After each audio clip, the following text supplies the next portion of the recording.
Welcome back. You're tuned in to the Underwater Rugby channel, broadcasting live from Vienna, Austria.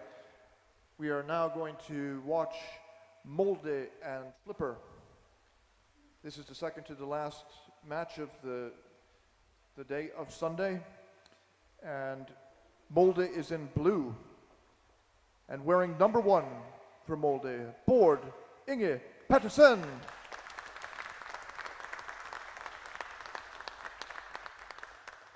Number 2, Jakob Lordhammer.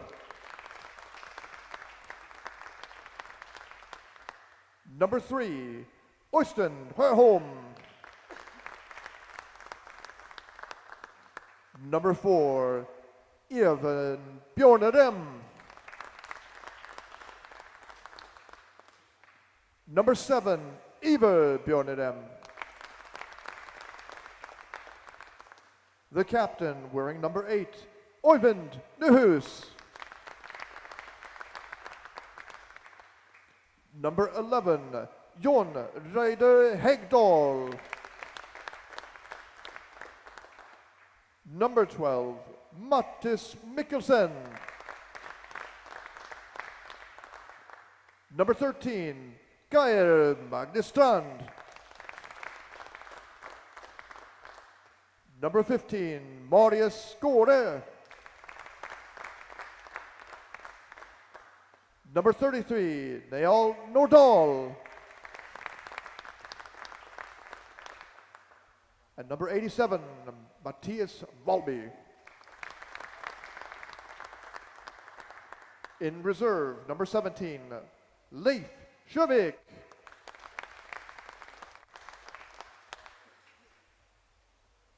On the other side of the pool, wearing white for Flipper, number 1, Henrik Kass. Number 4, Thor Hammer Nielsen.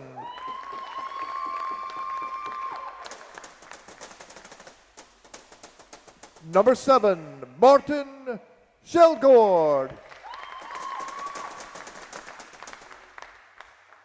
Number 9, Søren Nielsen. Number 10, Kim Isberg.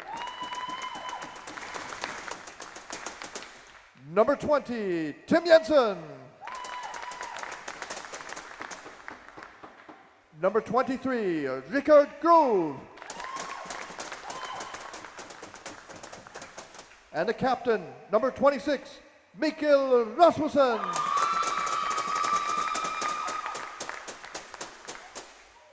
And number 28, Bastian Davidsen.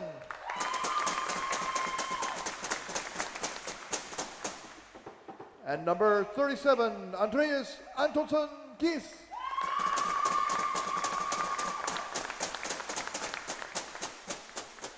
And number 39, Jorn Kristoffersen.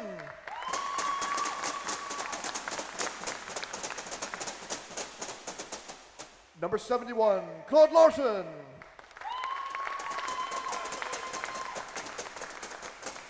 And in reserve, Søren Bakke and Jakob Lapp.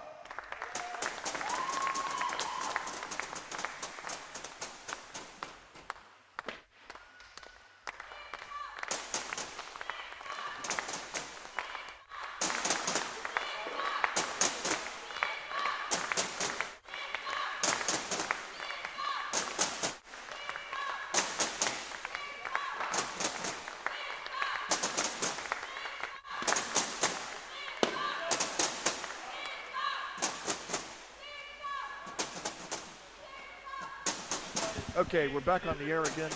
All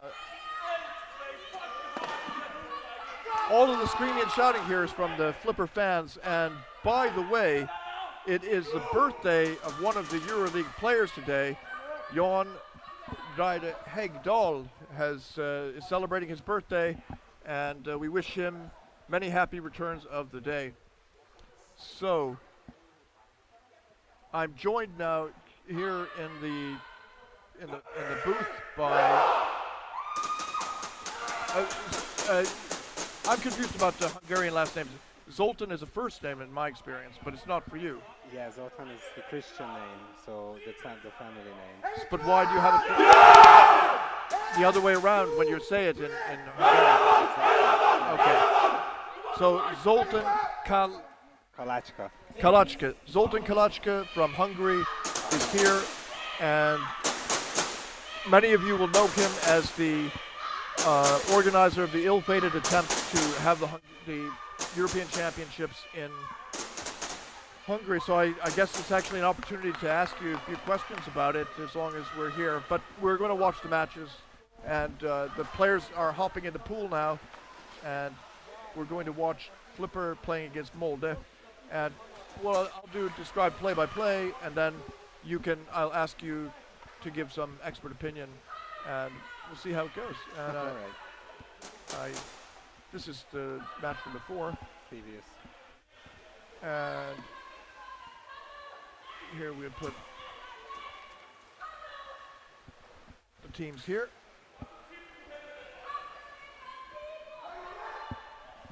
So the Danish fans are quite enthusiastic about their underwater rugby. And it's about to start, probably a few seconds left. Now they're off. And Molde is first to the ball. And a pass up. It was either Björn Rem who passed down. And halt to the action. Holding. And it's in favor of Molde.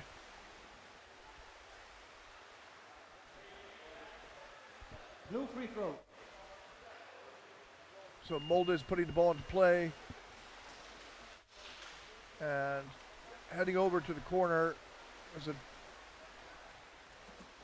Could have been either Bjorn or them. There's boarding at Pettersson coming in from below. He passes over. It's picked off. And Flipper's on the surface. Streaking over. And they've got possession. They're trying to establish control, not turn it over. But there are a lot of Molde players around him, and he loses it. Molde coming in from above. Now, Zoltan, you have watched some of the Euroleague matches online. Yeah, so I enjoy them. This is the first time you've actually come and been live, and it's not very far away from Hungary here. How long did it take you to reach? It was 3 hours train. 3 hour train trip? Train trip, but I must say it's been a really good idea because I think it's a main problem in the sport that it's very local. So everyone's like joining tournaments around them in the neighboring countries. So the idea to bring the Euroleague a bit different location, specifically to Vienna now, has been really brilliant, and I hope it happens more often. Yes, I think everybody agrees that Vienna is a nice city. There's a good pool, and it's been successful. So I hope this is not my first and only time, or not my last time that you do this again. And it is central. And now Molde coming over, number 7, Bjorn Rem. And they've got the bottom, but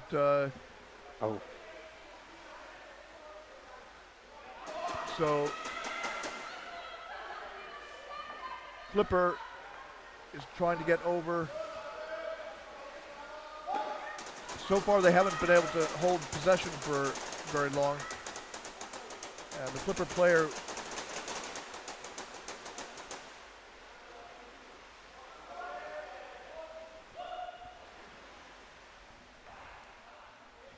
moving backwards here. So just to talk about Hungary, what is the level of play in Hungary compared with the EuroLeague as a reference? Could Hungary put together a club team that could play in EuroLeague level, or? Well, it's uncomparable in my opinion, but even the best local teams would struggle, I believe, to put together a team capable of performing good in the EuroLeague. If you think about it, Austria, this team, Vienna, is like a mixture of the best Austrians still. Yes. So there we go. Goal. So Bård Big Inge one. Pettersson has put in the first goal. He came in from above, and he used his long reach and strength to just remove the goalie and just smash the ball in.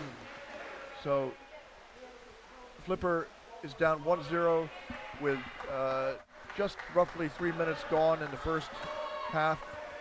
So the Flipper players have been struggling to get the ball out. Oh, we've got a new sheet here with corrections about who's on the team. There are 13 players for Molde. I don't know what the difference is in that list we have just now. But Flipper now coming out with the ball and heading over, and the guy who had the ball is physically just lifted off the bottom of the pool, and Bjorn of them they've stolen it and they get the pass off. But Flipper recovers the ball. Now, Zoltan, you were saying that it's not really comparable there, so they're the best. If there's a Hungarian national team, could it compete in this? Compete, yes, of course, but I think it would lose pretty badly. We lack a bit of experience, which is fine because experience you can gather pretty quickly, but I would say that probably the Euroleague teams stand out from the regional or local teams, not just in the extra amount of experience and the slightly better team play, but also, as I can see, like physically, especially endurance-wise, they are a lot better. And that makes them allow to keep passing constantly underwater. So that's a matter of training, physical training. Probably, yes. And dedication. And now Molde's coming in again, over from the top, and Flipper's got the ball, and they've thrown the ball out in front, and a Flipper player gets there first, and there are two of them, now just one. He's going all the way to the corner. He's got the goalie by himself. It's an opportunity. He hit the goalie in the head. The ball bounced down to the bottom, but not in the basket, and it's taken by Molde. Molde's trying to clear out of their own zone, and it was a pass out to a player who's coming in off the exchange bench, and he's driven out of bounds there. So it's going to be a free throw for Flipper. Well played there.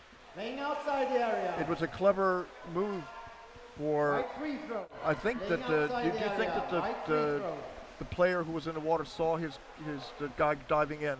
It was on purpose. Yeah. So. Number 3 blue, 2 meters. Now, the referee warns the Oyster Home to move away from the free throw,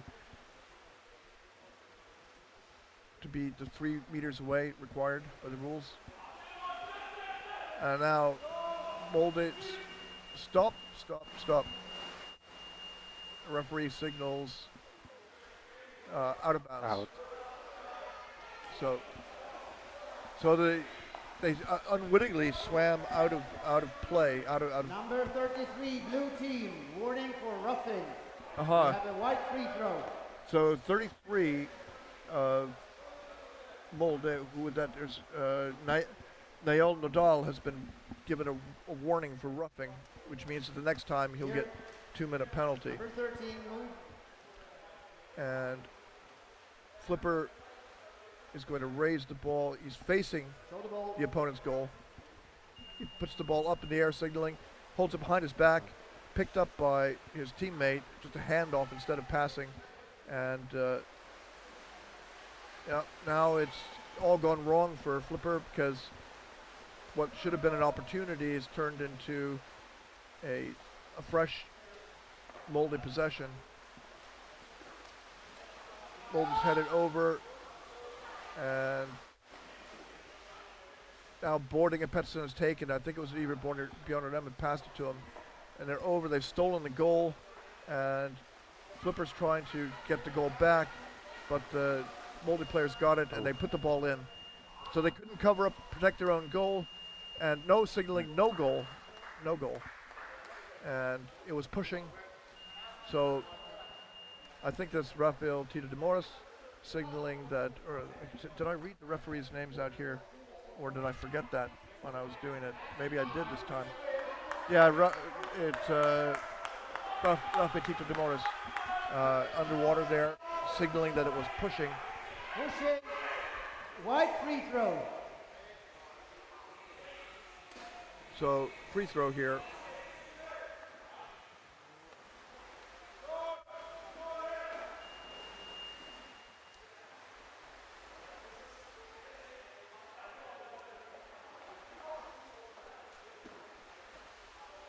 And they're struggling across on the surface. And now on the right side here. So, Zoltan, what's going to happen to Hungarian underwater rugby after the failure of the European Championship? Is it going to cause a depression in the sport in Hungary? It's a good question. One of the reasons why we had this in mind to organize a large international event was indeed to stop the depression. So I would say anything is better probably than the path we've been walking on throughout these years. We just had a general assembly a week ago, and of the underwater rugby players. Yeah, so it's might be very important that there's only one team in Hungary, because there's only one location where we can play, and it kind of means that this team is responsible by itself for every aspect and every function of the sport in a country. So this team should be the one who gets involved in competing. Oh, I'm sorry, Flipper fighting in, a pass over to the other side, and it's taken, and Molde is dragged up by one of the Flipper players, but he's holding the ball at arm's length, and now it's a surface fight, but the referee's called a halt to the action, and his arm was pushed Playing out outside into the the area. air. White free throw. So Playing outside the area. White free throw. out of bounds, and it's a Flipper ball.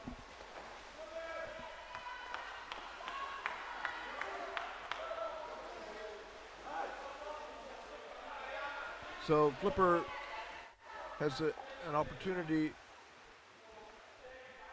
to put together a set play, and they pass to the left, down, and Kim Eastbury took it back and then passed it down to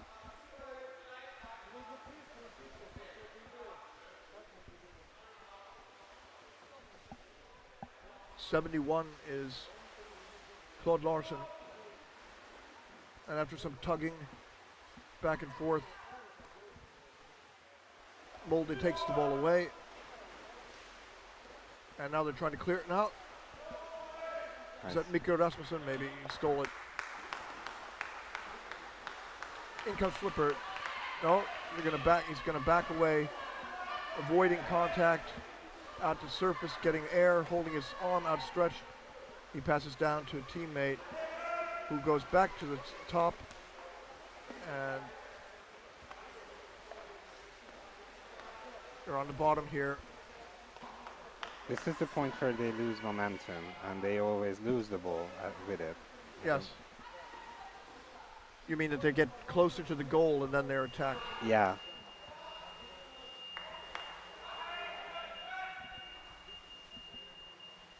So it was roughing called against Flipper. They have blue free throw. Roughing, I believe it is.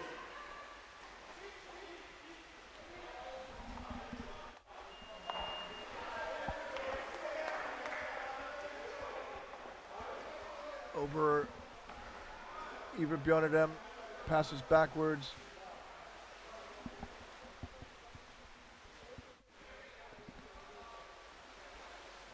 Now they come in, and is that boarding a Petson? Oh, Mats Valby over there.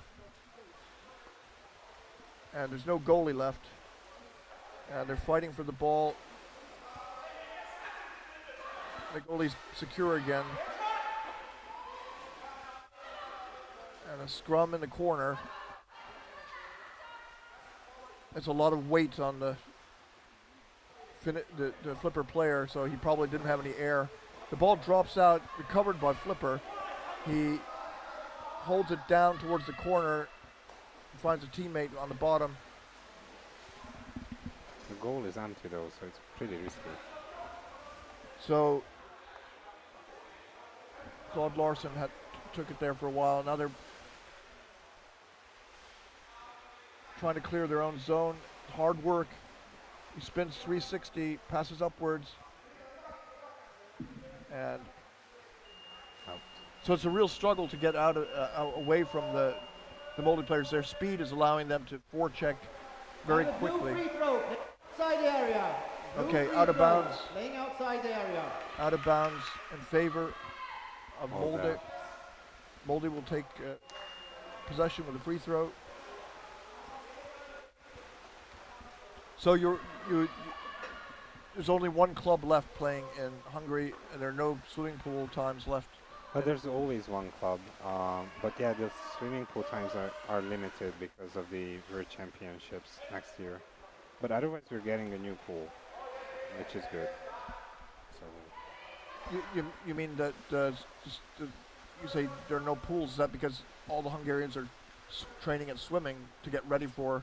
Yes. And so they're dominating the pool time. Absolutely.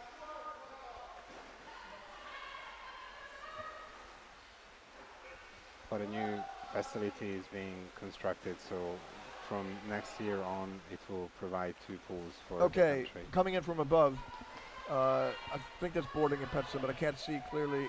But the ball's recovered, yes. So Flipper's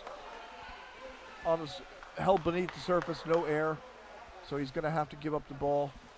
And Flipper's underneath the scrum as well. So, Molde is underneath the scrum as well. Now they come up with it and pass down. And nice save. Yeah. Geir Magnusstein brought it in, but now he's got it all the way over.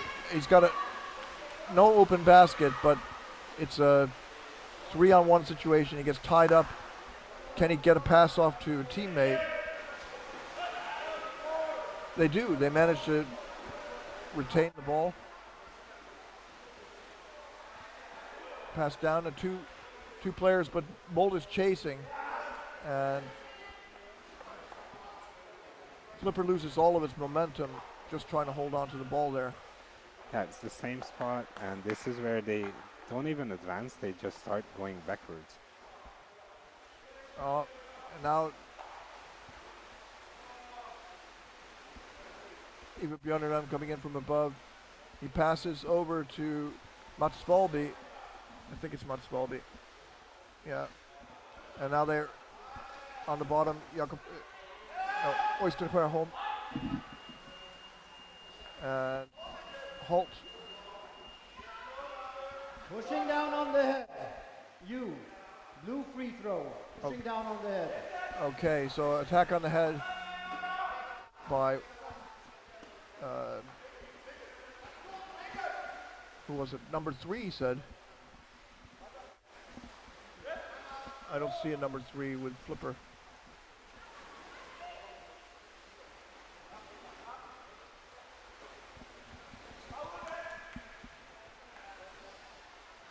Okay, the goalie receives the pass, swims out with the ball, and is under a lot of pressure, but manages to get a pass off. But they don't have many passing alternatives here. Sultan, what do you think? Doesn't seem so, and Molde definitely has no problem getting the ball from them. So once they get close, it's a clear Molde advantage.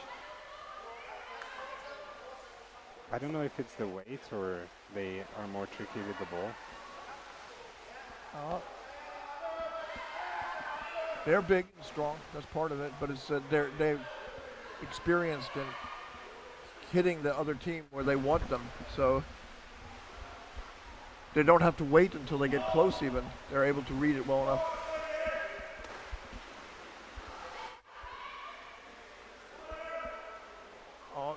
tied up here. Now they're working. They're trying to. Oh, Molde on the attack again. Oh, they hold on. Sjövik going up to the surface, passing backwards and sideways. And the ball falls down to the bottom.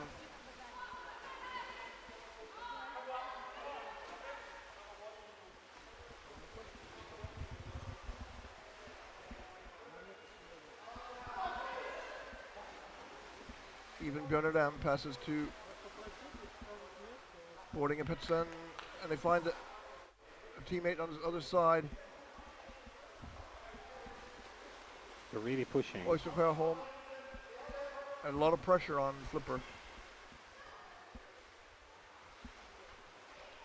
Oh, but it's a great opportunity. This player is streaking over very quickly. He decided he didn't have time to make an attempt on the goal.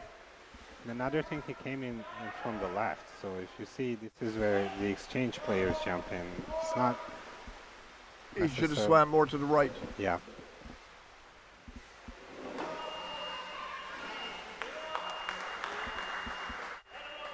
What could the call be here? Wedging? Something. Half time. Oh, was it halftime? Halftime, yes. Sorry, yes. Okay. So, we're going to have the highlights soon. And when we come back, Zoltan can say, maybe Zoltan will answer some questions. I'll go to Facebook and look, if you have any questions, you can send them to me. Just message me on Facebook and I'll ask Zoltan. Oh, the questions on the live stream. I should look here.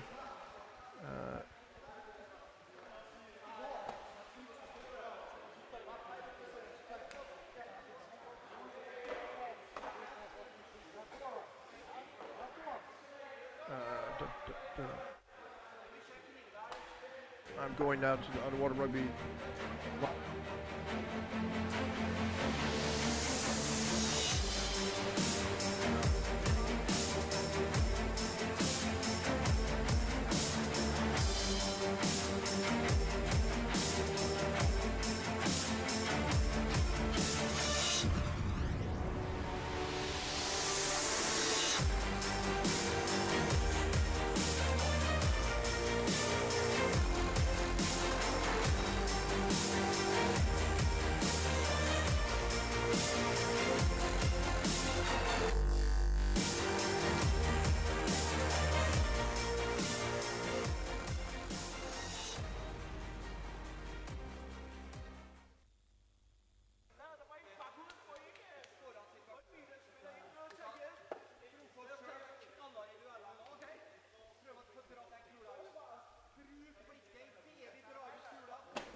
1 minute.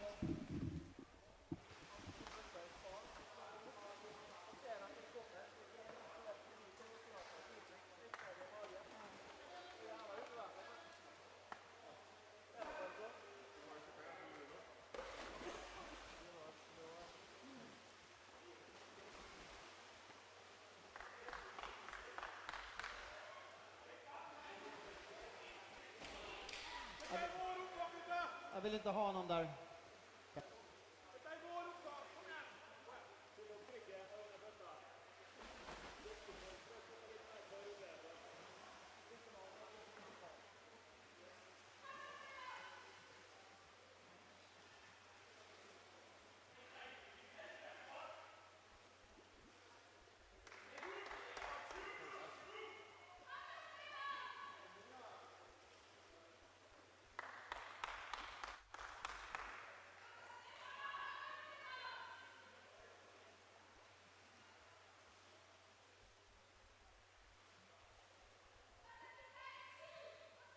Both teams ready?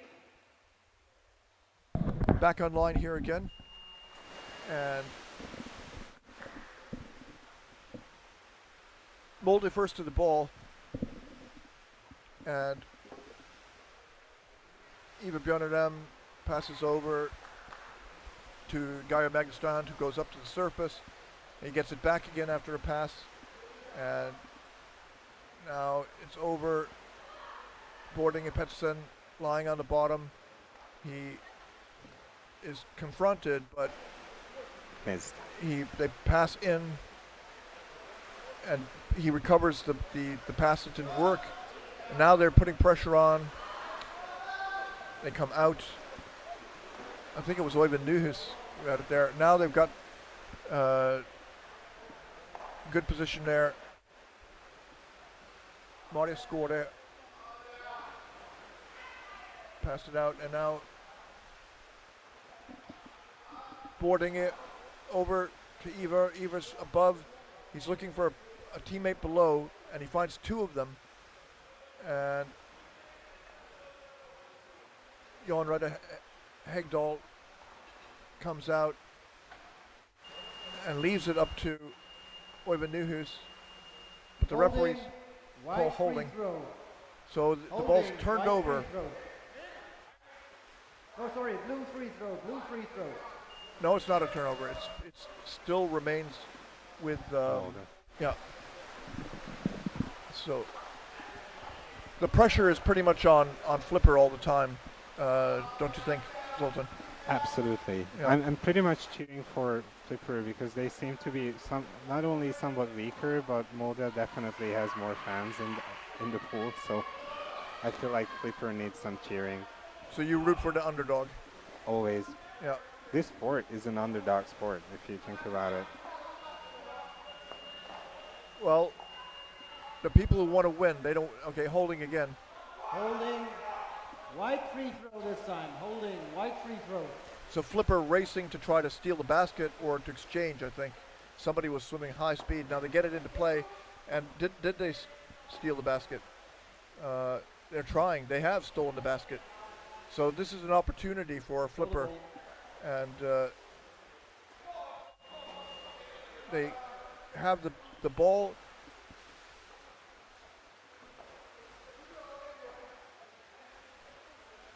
And they're coming over. No, I'm confused. Actually, I was looking on two screens here. Yeah, that's a little bit behind. Okay. They're on this side, closer to us. Okay, I made a mistake here. I've been looking at my computer on the live stream, and so and trying to coordinate it with what's being said. I could hear in the hall here. It was wrong. No, what we see now is that Mats Volby passed it off, and in come Molde pressing. There's a single Flipper goalie there. The goalie's off, and the basket's goalie's back now. But Flipper has got the ball, but they're being chased down, cornered. They managed to get it, but stolen, and it's there was no Molde player who could pick up the drop ball. And Flipper moving. Artischelgaard had it for a while, and then Claude Larson managed to make a pass over. And Larson again, back, dropped it down. They're not going forward though, they're just struggling to hold on to the ball, and they lose it. So, first to the ball, when it drops to the bottom, is Flipper. So they're still struggling to get over. As you noted, Zoltan, they lose the ball just after the halfway point, even before they really get close to the basket. So Matas Valby coming in from above over an empty basket, and he looking for a teammate. Instead, they missed it. They missed it, and the ball's taken. Flipper did more passes now, though, than in the first half, I'm pretty certain. They could keep the ball for 1 or 2 minutes on this half. So, doing better. Fighting their way over. Vicky Rasmussen. Attacking equipment. Attack on the equipment. So, the ball shifts over free throw in favor of Molde. So, Mexico got lost the Masters FINA, and then they got that in Hungary because Hungary wanted to make the money from that. Oh, but it's the same for the regular championships as well. Yeah. Our only issue was that they changed the date in November, in 2016 November. Yeah. And Mexico was penalized millions of dollars for their failure to live up to their contract to FINA. Oh, it's unfortunate. Not unfortunate, maybe they deserved it. I mean, yeah, but you know, for us it doesn't really change much. No, it's very important to the story about the responsibility who screwed up. And it was a circumstance. Pushing down on the head. All right, free throw. Pushing on the head, and so the ball is now going to... Pushing down on the head, wide free throw. Flipper's got a free throw here.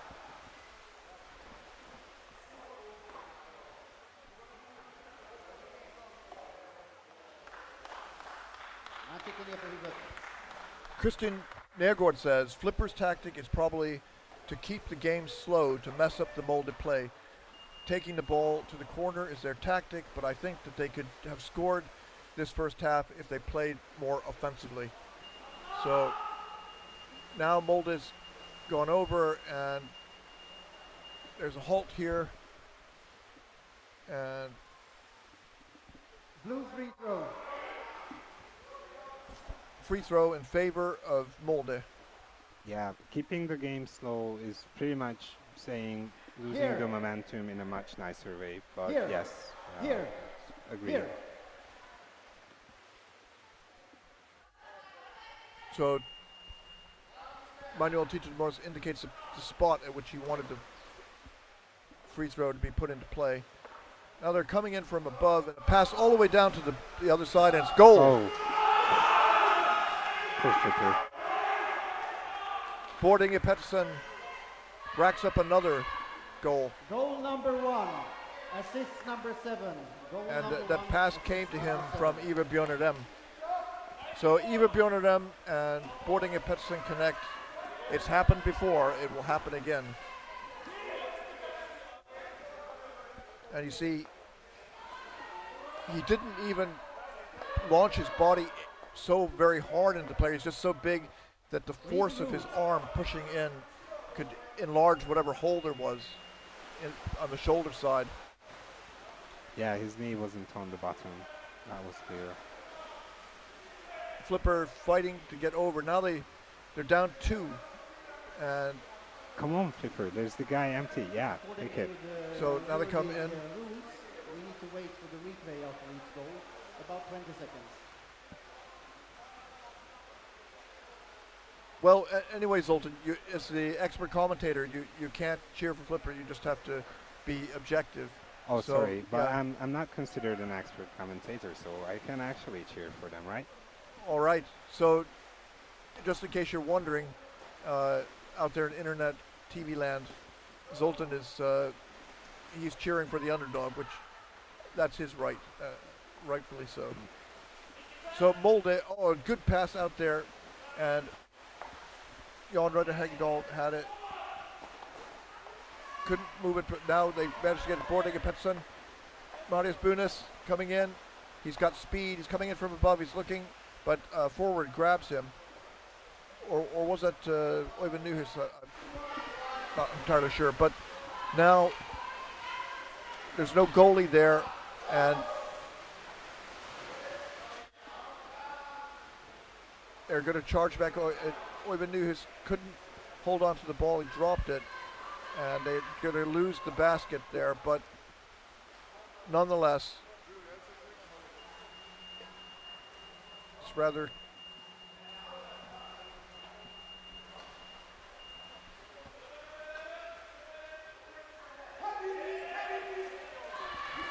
new number 11.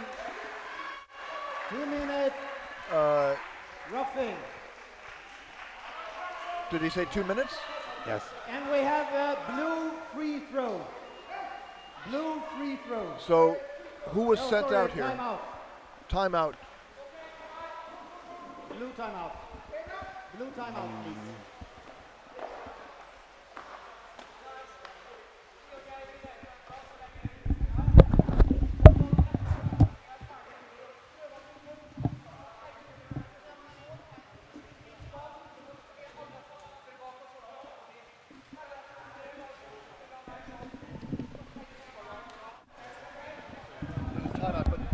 The player who's got 2 minutes for roughing is Jan Reide Hegdahl.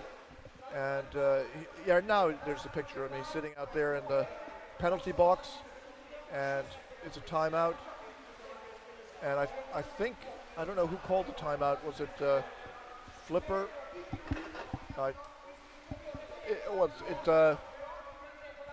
It's a power play now for Flipper. And they need this.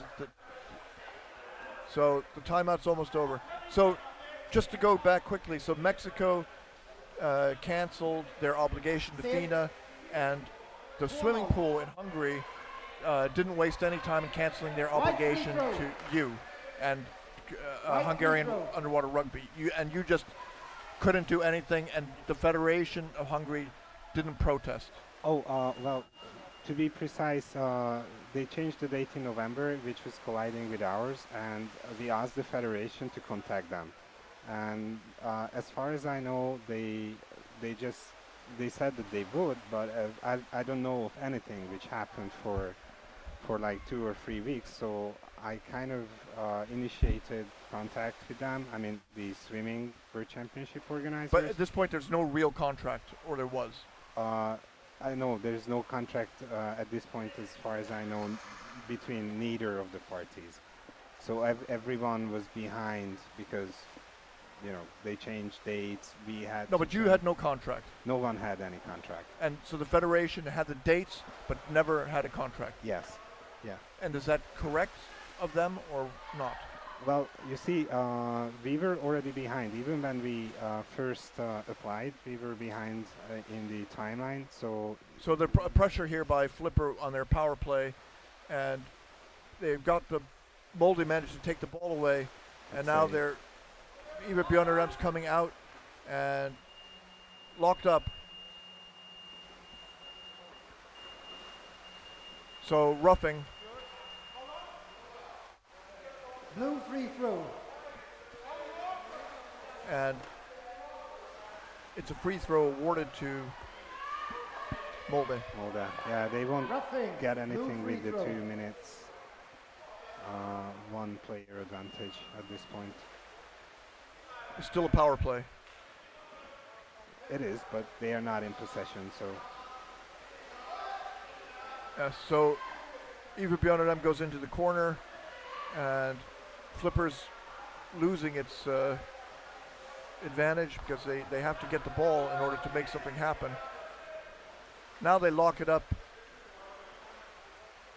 Oyvind Nyhus managed to pass it down. Goes back over to Eva Björnerem in the center, and there's a kick in the head and a knee in the face. But he was going in himself, so I guess the referee's not going to call it. And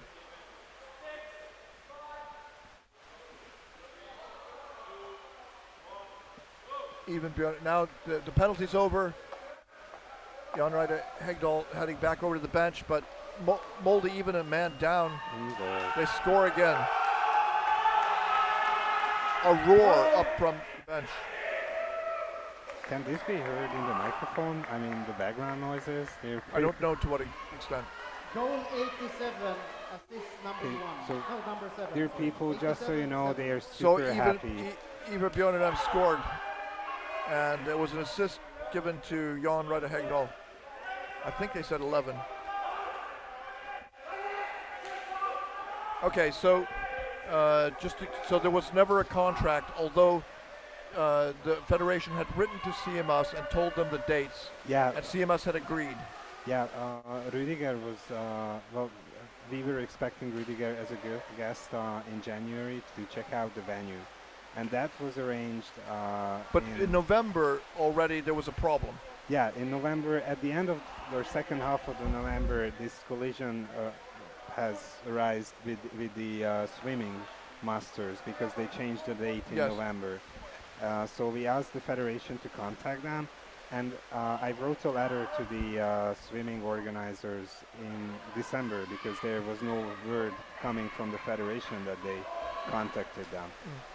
And there was silence on behalf of the swimming people as well for a month, and they called me in the beginning of January. The swimming people, you mean the pool? Yeah, no, not the pool, but the World Championship organizers from. Okay, the FINA member of Hungary. Yeah. Yeah. So that was very nice. I mean, they're very important and powerful, and they called you. Yeah, because the pool was fine all along. The pool administrator was like, we know her. She's a former Olympian, and she's absolutely helpful. And she's always like, okay. So, what did she say about the obligation of the pool to underwater rugby after the change? That was presented as a fact. Yeah, absolutely. Yeah. So the pool management has no word in this. So if FINA decides that, okay, we're changing the date, the pool management, even if we have a registration, you're going to say, well, we're really sorry, but you know, you're a handful of people playing rugby, and ultimately what matters is you know. So the pool administration they are controlled by the city of well, more so the federations, more so the Hungarian swimming federation, water polo federation, and they control the swimming pool. Yeah. Okay. So basically, the people who have de facto control of the pool said, we changed our plans, and now you're out. And then they said, well, we'll put you in afterwards. Yeah, they said that they are pretty open to having us in the menu. Afterwards in August. Yes. And then that was communicated to CMS by the federation. You communicated to the federation. As a matter of fact, no, it wasn't communicated to anyone because this meeting happened on the 9th of January. And I got an email from the federation, from Adrian, on the 10th of January in the morning, so like half a day after, that we need to talk SAP about the EC. So they had a meeting with the... No, as far as I know, they didn't have. I think they heard about our meeting and... Scheduled. Yes. That never happened. No, it happened. It so happened. On the 9th we met. The sleep plan, and we're going to arrange it. Yeah, all right. And they said it's fine and they are open to it. And the next day I got an email, and I wasn't part of that conversation, but as I heard, so the very same day, a day after this meeting, I got unofficial news that the European Championship was delayed till 2018. But a week later, your article came out, and that sad. Or 2018, but that's not acceptable to people. You can't do that. Well, that's what I was told, that it's not cancelled, that it's delayed. But a week after... You can't change the year and call it a delay. That's not... That's not acceptable. As a matter of fact, I believe that, you know, a delay presented like this is actually a cancellation, and yes, and a kind of... Not kind of, it is cancellation. It was cancellation, yes. So they instead of saying they canceled, they say we delay. Yes. But they don't have the right to do that. Well, who gives them the authorization to change the year of a championship? It's supposed to, well, the fact that we hold something like this was decided by the whole team. So you could say that it was decided by the whole community of the Hungarian rugby players. But still the organizer is the federation, according to the official CMS rules. So a federation and the secretary of the federation can, as a matter of fact, call that as a federation they cancel the organization. It's not. They cancel the event. Yeah. Yes. I mean, you know, pretty much the situation so far was that we were self-governing, but we only did small things so far. Like the T-shirt I'm wearing, it represents this Hungarian tournament. That these. Yeah, but okay, but to go back to, because people want to know what happened exactly. So, if we summarize, to go back to this. In late November, it became apparent that there was a date problem. Yeah. And you knew about that, and you communicated that to the federation. Yes. So Adrian, who was the general secretary of the federation, she knew about this, and did she tell CMS? Well, another goal here. Another goal. We are missing the goals on the same time. 8, assist number 15, 8-15. So that was a goal by Oyvind Nyhus, and he was assisted by Marius Skore. Yeah, you can see it bounce back before. Only difference is I told this to Adrian's younger brother, who's also on the federation, is doing the actual organizing tasks. You told him in November? Yes. So I met him, the brother, Adrian's brother. Number 2. So I didn't speak about this exactly with Adrian. I spoke with her brother. Yeah. But that's technically it shouldn't be a difference because he's also a member of the federation. 2 minutes, blue number 2. 2 minutes penalty for Jakob Larhammer. So it's another power play in favor of Flipper.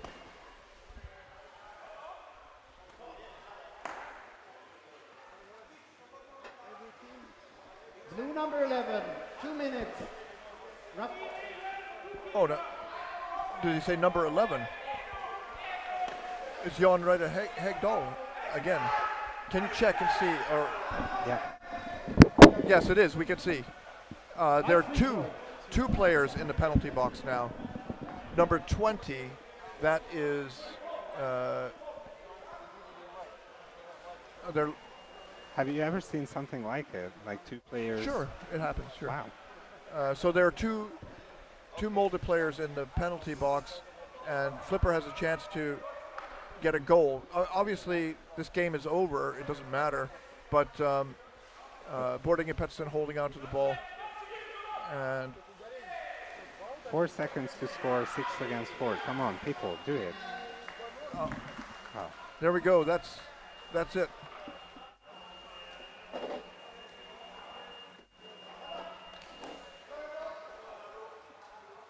So they shake hands.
vinner nordmenn og